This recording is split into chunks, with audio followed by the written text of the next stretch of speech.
ఏంద్రా వచ్చిన ఫస్ట్ వీకే కొట్టేసుకొని చచ్చిపోతున్నారు. మనకు కావాల్సింది ఇదే కదా, చూడండి.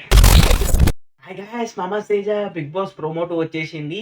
ఫస్ట్ అంతకంటే ముందు సబ్స్క్రైబ్ చేసుకోండి. అందరూ చాలా మంది చూస్తారు కానీ సబ్స్క్రైబ్ చేసుకొని బెల్ ఐకాన్ ఆన్ చేసుకోండి మీ బిగ్ బాస్ ఎంటర్టైన్మెంట్ కోసం. అండ్ నామినేషన్స్ డే ప్రోమో 2 కూడా వచ్చేసింది.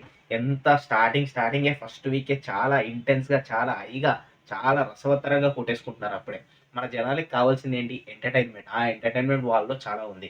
ఇప్పుడు పాయింట్స్ విషయానికి వస్తే, నబీల్ అఫ్రిడి మధ్య అండ్ నాగమణి కట్టమన్న తను ఒక మాట అన్నాడు. ప్రీవియస్ సీజన్స్లో ఇది చాలాసార్లు ఫస్ట్ వీక్ సెకండ్ వీక్ ఎక్కువ ఫస్ట్ ఇదే వస్తుంది. ఏంటి అంటే తను ఎక్కువ ఎవరితో మాట్లాడట్లేదు, ఎక్కువ ఎవరితో మింగిల్ కావట్లేదు, ఏదైనా అంటే తను పోయి కెమెరా ముందు చెప్పుకుంటాడని. ఇట్లాంటి ప్రీవియస్ సీజన్స్లో కూడా చాలా వచ్చింది. దానికి డెఫినెట్లీ నామినేట్ చేస్తారు. ఎవరితో మాట్లాడకపోతే చాలా మందికి అదొక డెఫినెట్లీ అదొకటి రీజన్ దొరికేస్తుంది నామినేట్ చేయడానికి. ప్లస్ తను ఎక్కువగా ఎవడు మాట్లాడట్లేదు, ఏదైనా మాట్లాడితేనే మాట్లాడతానంటే స్టార్టింగ్ ప్రతి దాంట్లో ఒక ఇంట్రోవర్ట్ టైప్ ఉంటాడు. సో దానికి నామినేట్ స్టార్టింగ్ 2 వీక్స్లో ఉంటాడు. దాని తర్వాత ప్రతి ఒక్కడు తెలుసుకుంటాడు, ముందుకెళ్తాడు. దాంట్లో నామినేట్ చేయడానికి తప్పు లేదేమో నాకు అనిపించింది. ప్లస్ తను నాకు ఎందుకో కొంచెం నామానికంటే కొంచెం ఇన్నోసెంట్ అనిపించింది. రాను రాను ఈజీగా తెలుసుకుంటాడు, తను ఈజీగా కవరప్ అయితే అవ్వగలుగుతాడని నాకు అనిపిస్తుంది. అండ్ దాని తర్వాత శేఖర్ భాష వర్సెస్ మనకంట వాళ్ళకి వాదన జరుగుతూనే ఉంది.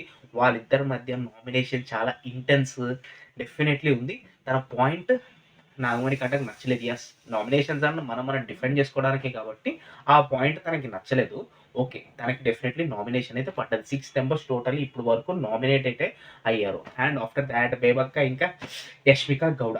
డెఫినెట్లీ వీళ్ళిద్దరి మధ్య కూడా మంచి కొంచెం ఏంటి అంటే ఇర్రెస్పాన్సిబుల్గా ఉంటున్నారని, అంటే కొంచెం ఇర్రెస్పాన్సిబుల్గా ఉన్నారంటే డెఫినెట్లీ చేస్తూ ఉంటారు. కానీ ఆ పాయింట్ కరెక్టా లేదా అనేది మనకంత అది కరెక్ట్ కాదని నాకు అనిపించింది. ఎందుకంటే ఈ రెస్పాన్సిబిలిటీ అంటే ప్రతిదీ అందరూ చేసుకుంటూ వెళ్తారు. ప్రతి ఒక్కరు నచ్చకపోతే ప్రతి ఒక్కరు మాట్లాడతారు. సో అంత ఇర్రెస్పాన్సిబుల్ అనేది దానికి తను నామినేట్ చేసింది. సో అండ్ ఆఫ్టర్ దట్ లాస్ట్లో ప్రోమోటో ఎండింగ్లో నిఖిల్ అరుస్తున్నాడు, ప్లీజ్ స్టాప్ ఇట్ అని. అంటే దాని అర్థం ఏంటి అంటే ఎవరైనా మాట్లాడుతుంటే తనకి చీఫ్గా హ్యాజ్ రైట్ ఉంది. చెప్పొద్దు, నువ్వు ఇట్లా అనకూడదు అని డెఫినెట్లీ తనకు ఒక రైట్ ఉంది. నువ్వు ఎందుకు మాట్లాడుతున్నావు, ఇట్లా మాట్లాడుతున్నావు అని. మీరు అరవద్దు చీప్గా. తినేమో మాట్లాడుతూనే మాట్లాడతాను తిని వద్దు అని వీళ్ళిద్దరి మధ్య వాదనైంది. సో దానిద్దరి వల్ల వీళ్ళిద్దరు కూడా చిన్న ఘర్షణ కూడా మొదలయ్యే ఛాన్స్ ఉంది. సో చీఫ్ అనే దానికి ఇది. And after that 6 members already నేను చెప్పాను, మళ్ళీ చెప్తాను. Sonia, Nagamanikanta, Bevakka, and after that Vishnupriya, Prithviraj, వీళ్ళందరూ శేఖర్ భాష, వీళ్ళందరూ ఆల్రెడీ 6 మెంబర్స్ నామినేటెడ్ కంటెస్టెంట్స్. కొంచెం సబ్స్క్రైబ్ చేసుకొని చూడడం కాదు, సబ్స్క్రైబ్ చేసుకొని బెల్ ఐకాన్ ఆన్ చేసుకోండి. Love you all.